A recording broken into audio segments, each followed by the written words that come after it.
Dear students, today we're going to learn about the stock market and a cool guy named Benjamin Graham who wrote the awesomest book ever. You know what it is? Oh yeah, it says right here, The Intelligent Investor. Now, it's super great, super good, and you can enjoy this episode. I promise you, it's going to rock and roll. This video will look at the financial markets. The video will introduce you to risk management, behavioral finance, securities, insurance, banking, and all those fun stuff that you relate to when it comes to Wall Street. Financial markets is where people trade financial securities and derivatives at sometimes low transaction costs. It allows investors to buy stocks, bonds, and a lot of other things. If you know what to look for, then you will realize that the financial markets operate in a cycle. The markets go up and they go down. The reason why they go down can be many. It could be a financial crisis, or like the one we have right now, where an invisible virus is causing all kinds of mayhem. But any crash always starts on the top, and then it falls down really fast. And when the markets fall, then investors will hopefully be able to sell and gather a bunch of cash so they can buy other securities further down. Now, it's very hard to catch a bottom, and it's very hard to catch a peak. But the trades are fairly similar. So typically near the peak, utilities are invested in, but a big part that happens is that there's sector rotations, okay? So here's a sector in technology, basic materials, consumer goods, and healthcare, energy, utilities, telecoms, consumer goods again, consumer services, and financials. So often what happens is that not only do they try to sell off and capture their gains, but they also try to do a sector rotation and buy things like consumer goods. That's your Kraft, macaroni and cheese, your Procter and Gamble, and things like that. Depending on why there's a crash, will determine whether or not there's a recession. If it's a very deep recession, then it's called a depression. The standard definition of a recession is 2 consecutive quarters with negative GDP in growth. Okay, so that means that it's actually less than last quarter, and the following quarter is less than that. Sometimes they're short, and they might only last maybe 18 months or something like that. If they're really long, they might last for several years, and that's typically a depression. But during the time that goes, investors behave in a similar way. So as they buy consumer goods, because that's the things that consumer will consistently buy, even if they're not doing so well financially. And then once we go through this little bottom here, they start looking at technology and transports, and then they go back into investing in basic materials, because that's needed to produce new goods and services. And then we go up to another peak. Typically, from peak to peak, it's about 7 years in between, on average. That means that sometimes it's short period of time in between the ups and downs, and sometimes it's very long. And in order to know what is going to happen in the market, there's different ways to make analysis of different types of data. The efficient market approach takes into consideration all private and public information.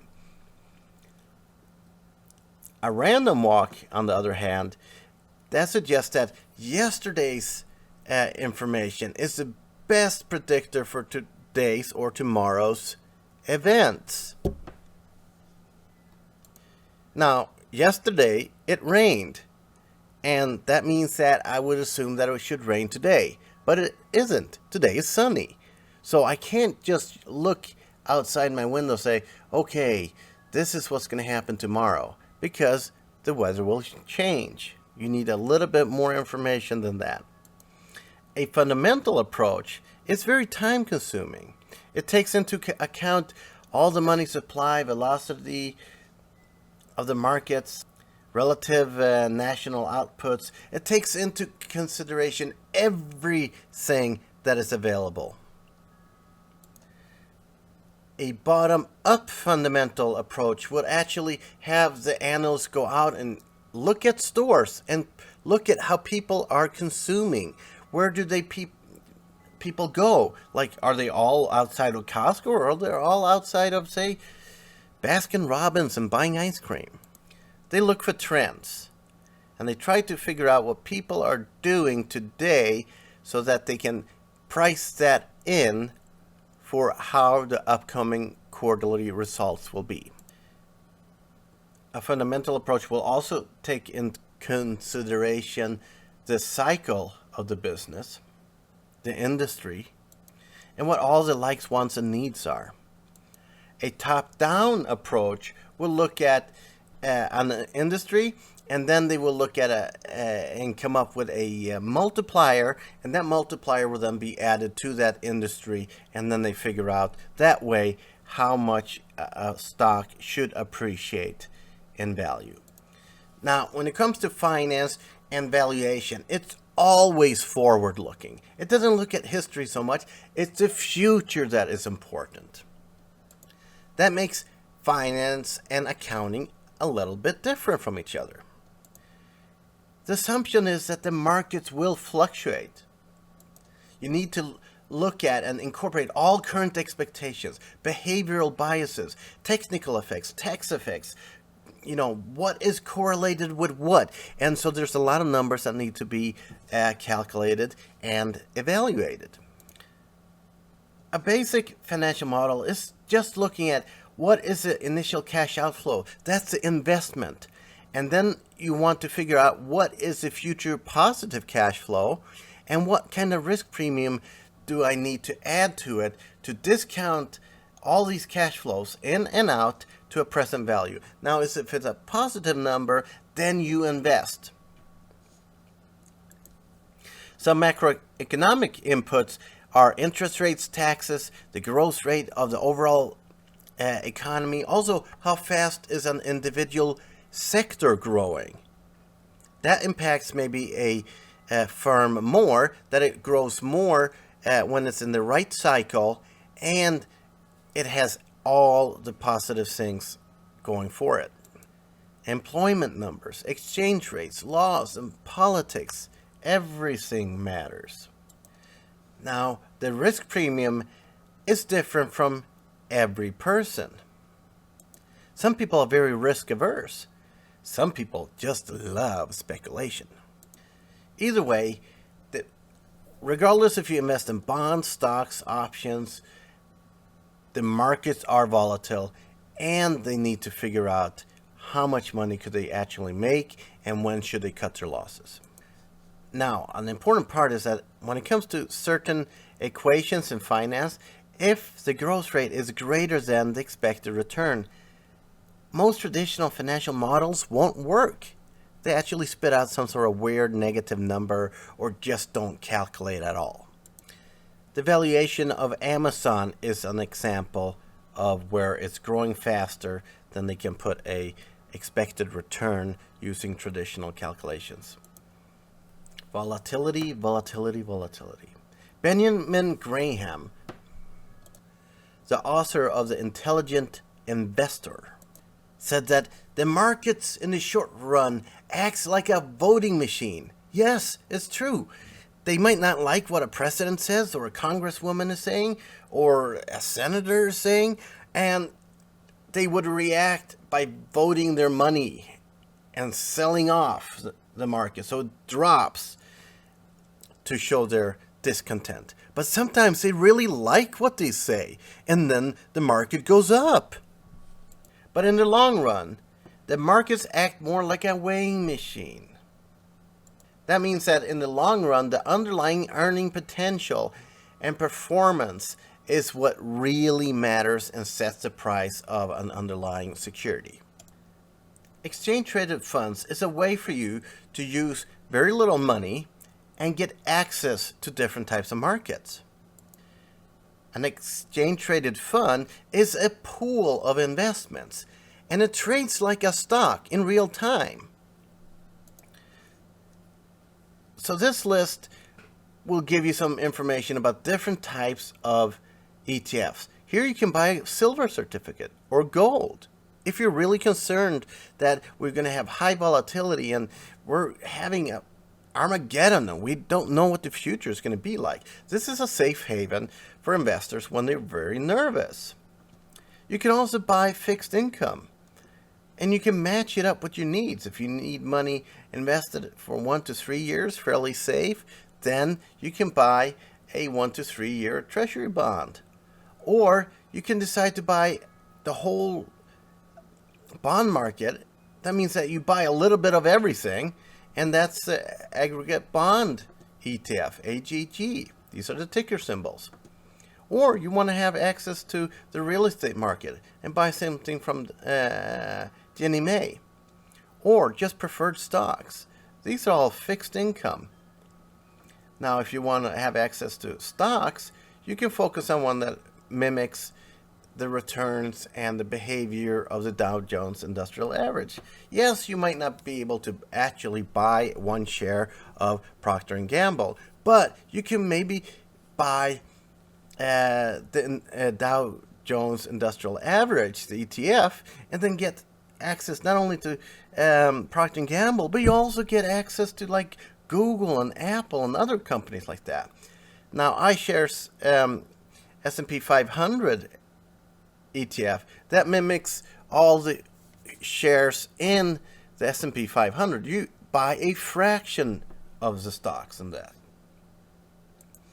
So you can buy large companies, you can buy mid-sized companies, you can buy small caps companies, you can buy ETFs and get access to the 350 largest companies in Europe.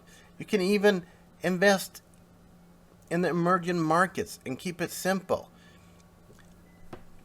But when you invest and diversify in different areas like this, you can actually lower your overall risk. So that when some stocks go up, some stocks might actually go down, and it offsets each other.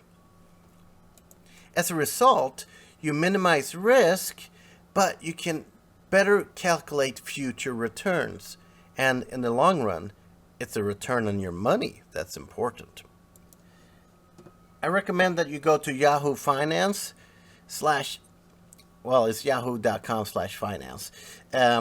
And then you can enter these ticker symbols, SLV for silver, or IJS for a small cap value ETF, and find out what they have to offer and teach you about those securities. When it comes to stocks, you could also use Yahoo Finance and enter the ticker symbol for the different companies. Here's a list that has all kinds of good information about a variety of stocks, like 3M, American Eagle Outfitters, Bed Bath & Beyond, BP, and it has information about the ticker symbol. That's how you buy it. You enter the ticker symbol and you say you want to buy at the market price, X amount of shares, and then you place the order and bang, you just made an investment. You can find out about the high and the lows, the current price, 52-week highs, price earnings, all these wonderful tools that you will learn in your finance classes. I recommend that you open an account with Morningstar.com. You can open one for free. If you buy the service as a student or as an individual, you can probably get away with an annual fee of maybe $100, $200. Now, if you were a seasoned professional and you say that you were a portfolio manager, or if you were a financial advisor, you probably pay somewhere around $6,000 or $7,000 per year. Naturally, you'll wonder, how much money can I possibly make? What equations should I use? So I have a couple examples up here where you have an example where K needs to be greater than G. And what is K and G? Well, K is the letter for expected return. Sometimes they just use expected return, but sometimes they just use the letter K. And G is how fast it's growing. And that means that it's actually taking 1 minus payout times the return on equity. And then you'll figure out how fast it actually grows. You can also find out what the value of the stock is by taking its dividend divided by expected return minus how fast it's growing. Now, the problem is, what if it doesn't pay out a dividend? Well, then this equation doesn't work really well, does it? So, when you calculate information, it is good to collect on things like how fast it's growing, expected return, the price, the beta. The beta is the risk of the security. Okay, in this case, it's 1.5, and that means that it's more risky than the market. 1 is equal to the risk of the overall market, and typically the Standard & Poor's 500, the S&P 500, is that risk. Return on equity, free risk, the risk-free rate of return, that's typically the 10-year Treasury. Return on market, that's what you can expect from the S&P 500. And the payout ratio. What is a payout ratio?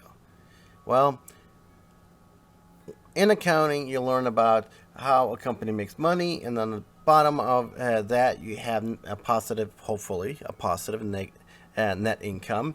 And if they make $10 and their payout ratio is 30%, that means that $3 out of those 10 will actually be given back to the investors, the shareholders. $7 will go back into the company to invest in new products. That's a way for the company to retain earnings and improve future growth opportunities. So when you calculate the valuation of a stock, you always look forward, not historical. So valuation should be based on the normalized ability to generate real economic earnings. And that's where we go back to the present value equation, cash flow divided by a risk premium. Now, once you understand that this is really where science meets art, and it is a little artsy when it comes to trying to figure out what the future is, what's available there, what's going to happen.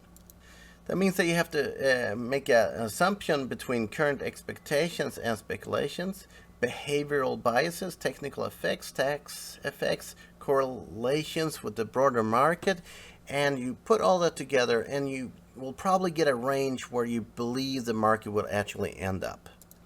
One way of doing that is using the capital asset pricing model, CAPM, as it also is known. And that's where you use the beta, okay?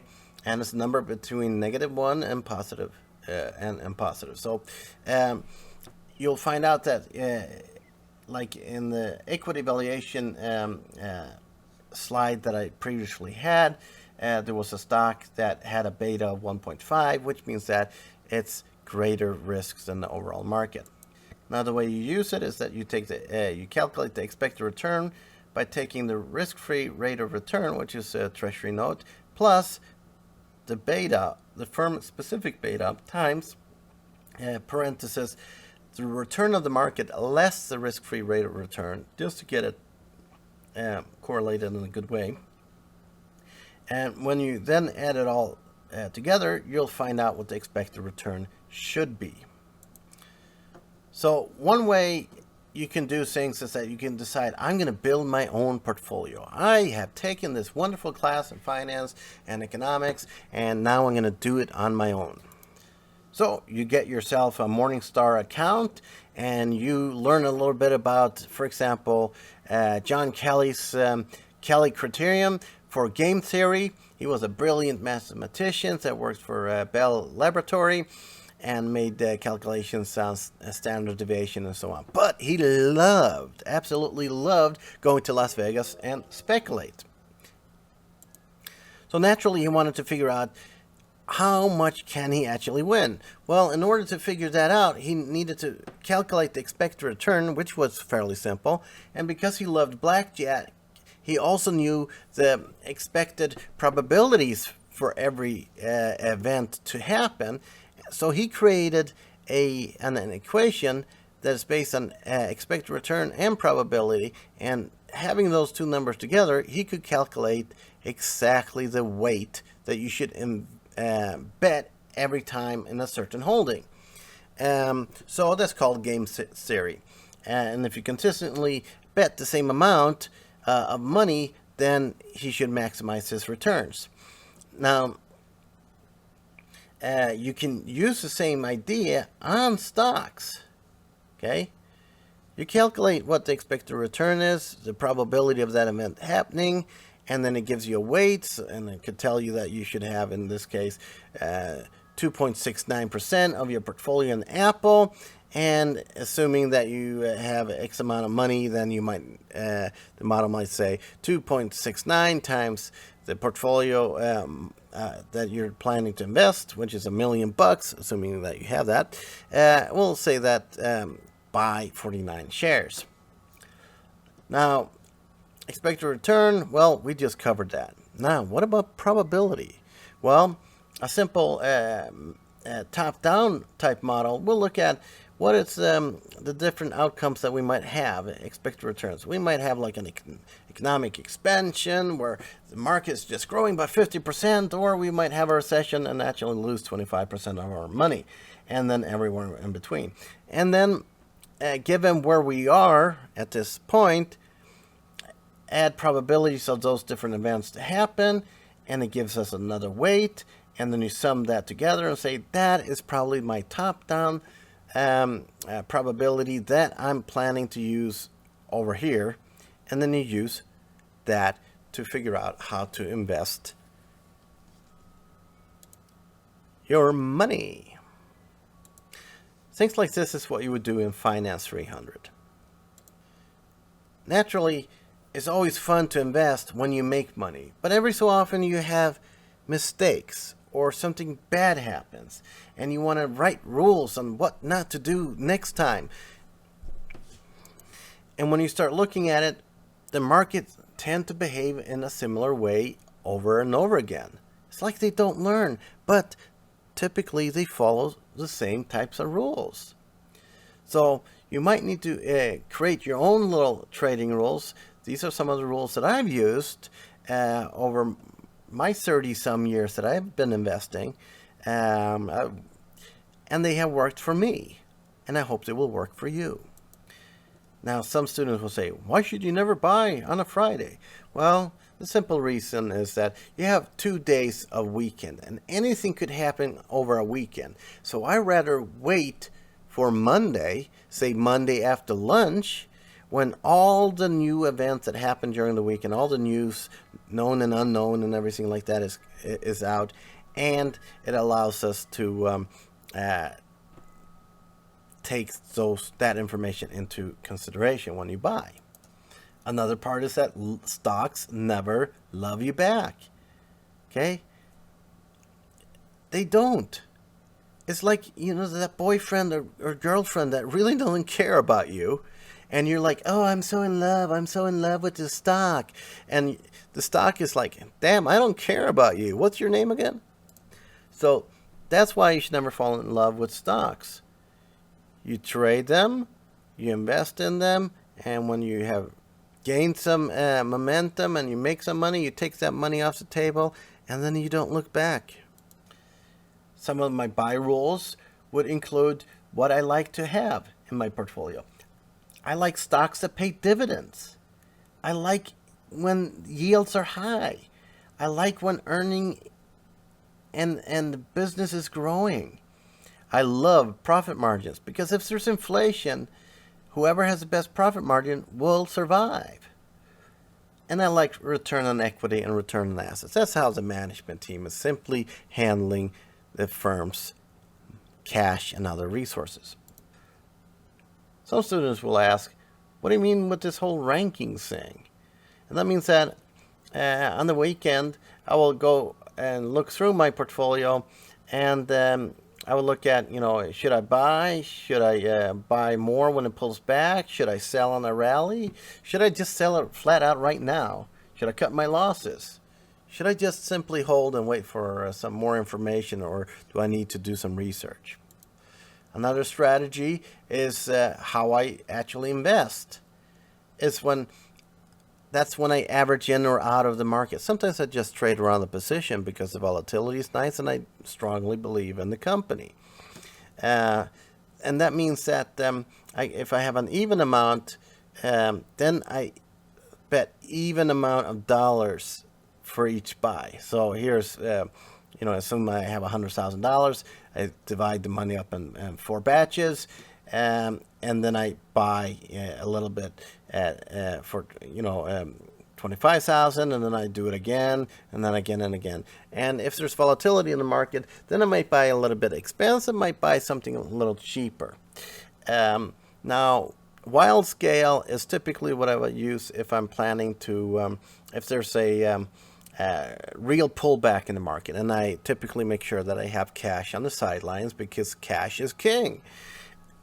So, because I don't know where the bottom is, I will buy a little bit, and then it will get cheaper, 2 days later. Then I buy a little bit more, and then next weekend, Monday, for example, then I buy a little bit more, and then it drops even more, and then I freak out because now I'm spending the rest of my cash, and then I feel really stupid, and then the market turns around, but it means that I bought a few stocks here, I bought more here, I bought even more the third time, and the fourth time I bought lots. Okay, so these are different ways of using it, but you can also use it as a way to sell. So that means that you take a little bit of profit off the table, a little bit more, a little bit more, a little bit more, and that way you don't sell too early. So you got your morning star, you downloaded stuff to Excel, and you created a beautiful little picture for a company named Apple. So you thought this fruit company will do really well. And you created some nice little pictures here that you learned how to do in your finance class. And you're tracing this is the high and the low of the trading day, which means that between the high and the low, that's the possibility that you can trade. Okay, if you do a really good job on this day trading, you could buy here and sell there and do it several times a day. That's what day traders do. Or you just use it as a way to figure out where should you start buying. The yellow line here, that's your 50-day moving average. And then you have your blue line here, which is your 200-day average. If the company is not completely beaten up and dead, that means that it's a broken stock. If you assume that it's not a broken stock, it's a good company. Say a company like, I don't know, say Procter & Gamble or Kraft. Okay, they make money all the time. But the stock price goes up and down, just like Apple's price go up and down. Is that the assumption is that it isn't broken. Then anytime the market pushes the stock down, because it could be some sort of weird event that happened, like a little, bat bug from China that someone decided to snort into their nose and then cough on someone else that caused the whole world to actually get sick. I mean, that's one of those freak accidents that you can't really plan for, but obviously they do happen. So, but anytime I'm able to buy at or below the 200-day moving average on a decent stock, I'm often able to make money. So that's what I call make money on the buy. If you buy it cheap enough, you can always make money. But if you buy it at a too high of a cost, you might have to wait a very long time before you see a return on that investment. So here's an example of an investment policy that I wrote for a portfolio that I ran several years ago. And it just describes what you do and what you're planning to do and what your strategies are and what you're looking for. It is like the vision statement and mission statement of your investment philosophy. And then you stick to it. And then you have your trading rules and make sure that you play it well. Because everyone has the same set of rules, but yet, how come the Packers, the Green Bay Packers, how come they always seem to do really well throughout the seasons? No, they might not win Super Bowl every year, but they deserve to. Now, what makes it different between them and the bottom group of teams out there is that they use a better strategy. That means that they have a better vision and mission statement and trading rules for how to play the game better. Now, the proxy policy, that's simply making sure that you vote your shares, okay? So if you own something, then you want to make sure that you're in charge. As much as, for example, alcohol, tobacco, gambling, firearms, and pornography is fun, I just don't want to invest in it. I think it's morally bad. Yes, okay, I might have my occasional cigar, or I might have a beer. I don't gamble. I did that once when I was 12, and I lost a bunch of money, and that was a bad experience. And yes, it's fun hunting, but at some point you have to decide what are you willing to make money in, and what kind of future do you want to hand over to your kids. So when you're a shareholder, you own a part of the stock, which means that you get to vote on something called a proxy. And that allows you to say yes or no, or even send in a shareholder resolution. And there's some cool nuns out there in the United States where they go out and actually buy stocks in like a company like Playboy or Remington, and then they show up at the annual meetings, and then they say, we think you guys should stop taking photos of nude girls, or they say, we think you should stop building firearms, which is their right to do, which is really cool. So they're an active investor in one way. So you build your portfolio, learn a bunch of stuff, and this is an example of how you invest, okay? So all these little dots here, those are different securities, and given each level of risk, you can calculate the efficient frontier where you want to have your investments, and then you have the standard deviation, which is risk. You want as little risk as you can. You have the risk-free rate of return. That's typically the 10-year treasury. So, and then you have the expected return there. So there's a way how you calculate this line here. Just let a software do it, or you can learn it better when you're in a finance class. And the idea is that you invest in the portfolio that hit this little line here, and that's your most efficient spot to be. So this is the risk of the market. Now, some portfolio managers say, I'm really sophisticated, and I'm sure you all will be super sophisticated as you learn more about investing, and say that you're going to have a positive alpha. That means that you have a higher return given the risk than the market, okay? So if you took this amount of risk, but really you should be somewhere out here, but you're not, because you're taking less risk and getting greater return, and that is what portfolio managers are trying to do. That's why you give them money and have them invest for you to create a positive alpha, and then they'll charge you a little bit of money on top of that to do that. But the That's the part that portfolio managers and financial advisors are trying to offer their clients, their ability to better figure out what investments will be good for you. I hope you enjoyed this. So now you learned everything about, the stock market. I want to read more about it. So what can I say? Yeah, naturally, you want to read The Warren Buffett Way. It's an awesome book. It will tell you all about what Benjamin Graham taught that man, and he's super smart. And then you might want to read about Jim Cramer's Way, okay? He makes a lot of good shows. Watch him at Mad Money every day on CNBC, and maybe you want to learn about options. These two guys rock and roll, okay? Follow the smart money. You can get this book really good and free of BS. It will tell you how to make money on something called